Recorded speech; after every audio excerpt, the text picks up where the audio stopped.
one evening I was in my house, and then in fact, I was looking very terrible. I just taken out braids. And ladies, when you take out braids, you don't want a guy to see. So I just taken out braids, and I was wearing one of my dad's outfits. Just one thing, and I was just sitting at home in the evening. So one of my friends comes in the house and says, "Oh, a couple of people are here from high school and they are downstairs." I'm like, "Why are they downstairs?" First of all, I hated high school. I hated it so much. I was bullied. I hated it. It was such a terrible experience. Seniors were wicked. I went to a military school. So if you survive the seniors and their wickedness, then you will have to deal with the soldiers. Then you survive that, you have to deal with the teacher. So it was a horrible experience. Only people like Pastor K were carrying guns about enjoyed it. It was really terrible for me. So I was wondering, why would I leave you guys 10 years ago? I want to have anything to do with any of you. And so I just be polite. I come downstairs, and there are a couple of them, but there was no light, thankfully. So no one saw me. They couldn't really see me. They could make out who I was, but they couldn't see my face or how I looked, thank God. So they're talking about this whole reunion thing. They wanted us to meet 10 years after, blah, blah, blah. I just had a few laughs. One of the guys that was my friend when we were in school, he asked for my number. I gave him my number. And Kingsley took my number. So after that, he calls me, and I don't even know what it was. Something about, he wanted to check on me or something about the reunion. I don't know. Anyway, we started talking, but nothing. He was the last person in my head. And the reason why he was the last person in my head is probably the reason why a lot of you are still single. And I'll tell you why. Number one, I had certain things that I wanted in a man. So I had this list in my head. And it was not a very long list. It wasn't tall, dark, handsome kind of thing. It was just my God, these are the things that you don't give me. I can do anything else but this. So number one, I don't want a pastor. I will serve you, I will love you, I will do whatever you want me to do in church, but I don't want to marry a pastor. Secondly, if you want me to marry a Nigerian, he must not be an Igbo man. I don't want to have anything to do with an Igbo man. They are brash, they are loud, I don't want anything to do with them. And then they're always planning how they will go home to the village every year. And I'm such a city girl. I don't do village, I don't do rivers, I don't do streams, I don't do mosquitoes, I don't, all those things, I don't do walking about and saying hello to everybody, knocking on their doors, and I don't do those things. So please don't give me an Igbo man. Then Lord, I'm very hairy. Please make sure as a man that his skin is smooth like a baby. I don't want a hairy man. I don't want a beard. I don't want anything like that, because I don't want my son to be a gorilla. I had all kinds of things. So I told God, I don't want these three things. Is there anything I'm missing? Yes. I also didn't want a man that was fair in complexion. I wanted a dark man. I wanted that dark melanin skin. I just wanted to worry about my own skin and sunscreen. I didn't want to worry about anybody else. So I said, God, just those 4 things. I'll do anything else, but you see those 4 things, don't give me. I said that to God. And so, of course, when Igbo speaking pastor, hairy, fair, came to say hello, my mind could not even conceive that he was a possibility. So I friend zoned him. Now I'm not in a relationship, but this guy is talking to me, but I don't see him. It's not possible. I can't marry him. It's not even possible. Do you understand? That's how it was in my head. Like, I cannot. And there are lots of those lists where you say, I can't do this, I can't do this, I can't do this. And so the guy is right there in front of you, but you can't see him because you have your list. So I had this list. I said, God, I can't do any of this. And so one day I was just saying to God, the same way you said who it isn't is the same way you tell me who it is. So I know it's not fluke. And you always speak to me through the word anyway. So I want to know what you're doing. It's not like I'm getting younger. I know my mother was getting paranoid. Like, I don't understand. You end a relationship for no other person. It doesn't make sense. My father said, is it that you have decided not to be happy in life? How do you give up a doctor in the UK who is crazy about you? It just made sense to nobody. And I couldn't go around telling everyone God said. It just didn't make sense. So I said, God, you need to do this. Rescue me quickly before these people make me a prayer point. And so we went for the reunion. Biggie and I became friends, like I said, but I never really thought about him. So one day, by that time he was pastoring, so one day I couldn't go to my church, so I decided, which church is close by? Kingsley's church is close by, so let me just drop by and see. Let me even see if he's really now a pastor or it's another scam, So I got to his church, and I was just there in the audience. I didn't even know he saw me, but apparently now that I preach, I realized that you see everybody when you're standing here. I had no idea. So I thought I was hiding in one tiny corner there. So after service, he walks straight to me and says, you came to church, I saw you. Okay, you know what, I'll take you home, but I have a few meetings, so if you just wait for me. I was like, that's fine. So I'll wait. So I sat at the back somewhere waiting for him. He was doing pastor's meeting, and while I was there, I felt that same unusual presence of God. And I said to myself, this church, they must really be born again, because the presence of God is very strong here. And so I just sat there worshiping, and then the Spirit of God says to me, I want you to read 1 Samuel 16, I believe. And so I read about where Samuel goes to Jesse's house to anoint his son, at least one of them, to be king. And he gets there, and then he says, they bring all of them, and he says, none of this, is there no other person? And they says, there's one. There remains one, but he's the youngest and is taking care of the sheep. And the same thing happened. The same highlighter thing happened again. And I said, what's going on here? And the Holy Spirit said, what position is Kingsley in his family? I said, he's the youngest. He said, what do pastors do? I said, they take care of the sheep. He said, yes, he's the youngest. He's taking care of the sheep. Arise, anoint him, for he's the one. I said, Lord, wait. I'm not pastor's wife material. It's not a good idea, Jesus. Let's have this. It's not, you want to spoil your house. It's not a good idea. Secondly, he's Igbo. I'm not going to the village. I'm not doing this.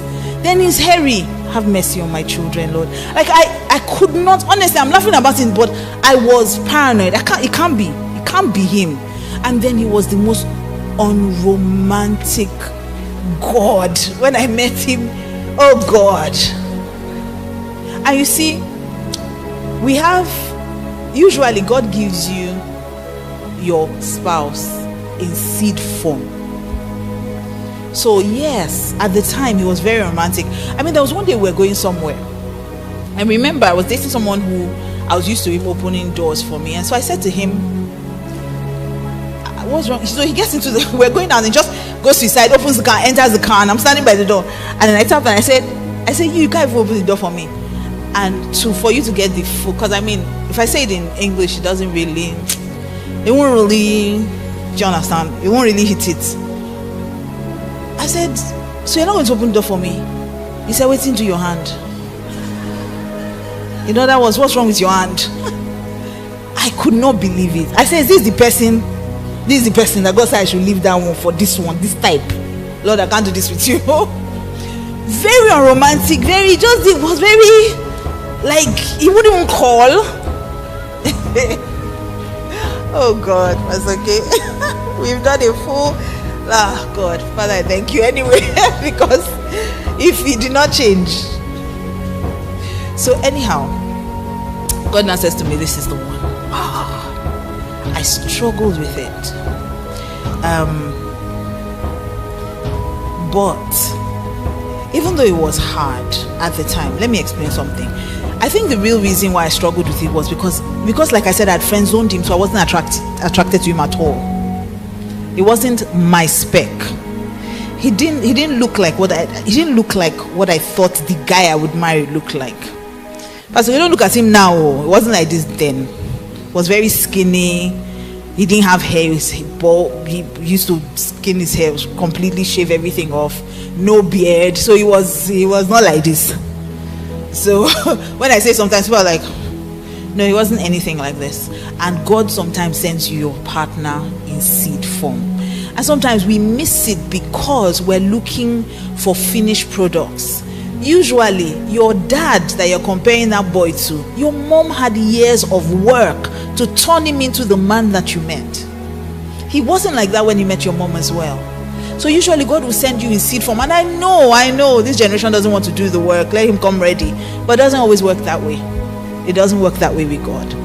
And so when we decided to get married, the next step was my parents said no. And so that would have been a good place to turn around and say, Lord, you see, I tried my best. My parents said no. Because my mom asked me, what does he do? I said, he's a pastor. She said, yes, I know. What's his work? I said, he's a pastor. She said, I said, I know. What does he do for a living? I said, he pastors. She says, so how does he pay his bills? So we had that whole battle of my parents saying no. We had to pray through it. We had to wait. And then God did one miracle. So my parents are Catholic. I was raised Catholic. And so my parents were like insistent that I was not going to marry anyone. Even if I was going to marry someone who wasn't Catholic, they had to marry in the Catholic Church. And now the process of that is that he has to go through catechism, be baptized in the Catholic Church, be confirmed in the Catholic Church, then sign an agreement that all our children will be raised Catholic. If not, my parents would be banned from taking communion. So there was the whole drama. My mom wasn't going to back down. Pastor K was not going to back down. Pastor, he now sit down and say, I'm listening to catechism class. So it was just weird. And so one day, my mom traveled. And so one day while we were praying about it, one day my dad just sent for me. I was upstairs. I don't want to, Pastor K, I'm not sharing the part where my dad said it wasn't possible because it's my dad. So that's your business if you ever share that story. So my dad sent for me and says to me, my mom traveled. So of course, we're just having a conversation. And he says, your mom says you don't want to get married in Catholic Church. By this time, Basque had come with his family. He wanted to marry me. My dad was now beginning to give in and everything. But the only remaining clause was you must marry in the Catholic Church. So he said to me, are you Catholic? I said no. I don't even know where the boldness came from because I'd been pretending all this while. I would just secretly go out to church in the mornings. I go for their mass at 5 a.m. and then go to church, my church. And they all assume I've gone out. It's church. Wednesday too, after work, I go somewhere. I come home late on Wednesdays. Nobody knows where I've gone to. But I just had the boldness from God, I believe. And I said to him, no, I'm not Catholic. My dad said, if you're not Catholic, then why does your mom expect you to get married in Catholic Church? I said, I don't know. These are the issues. These are the things I'm talking about. My dad says, but I have an idea. You know, the church we go to, it was the chapel in the university near our house. It says that chapel is used by both Protestants and Catholic. It says what we'll do is that on the invitation, we will write it as if just to write the name of the church. We won't write whether, usually they write the name of the church and they'll put in bracket Protestant or Catholic. They won't write any of that.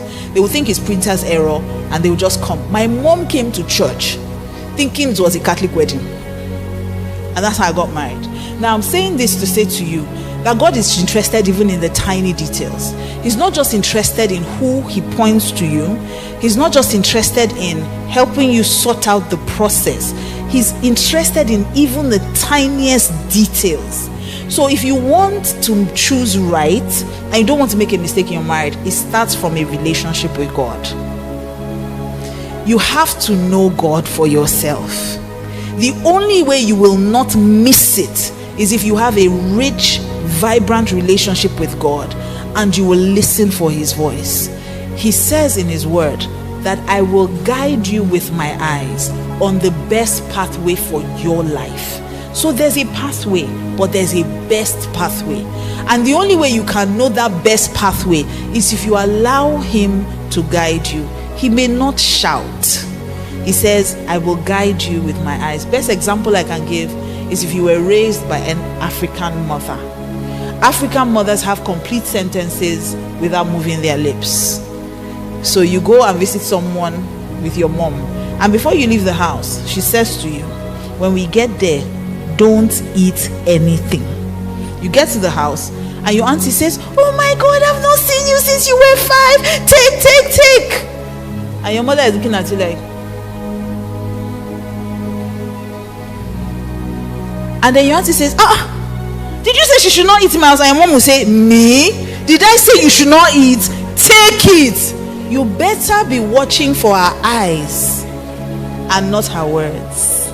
If not, with glory to God for a life well spent, those will be the final words you will hear. So what I'm saying to you today is if you want to get it right in marriage, it starts from your relationship with God. He's the one that will point you in the right direction, and he's the one that will get you to the destination he wants to get you to. Were you blessed?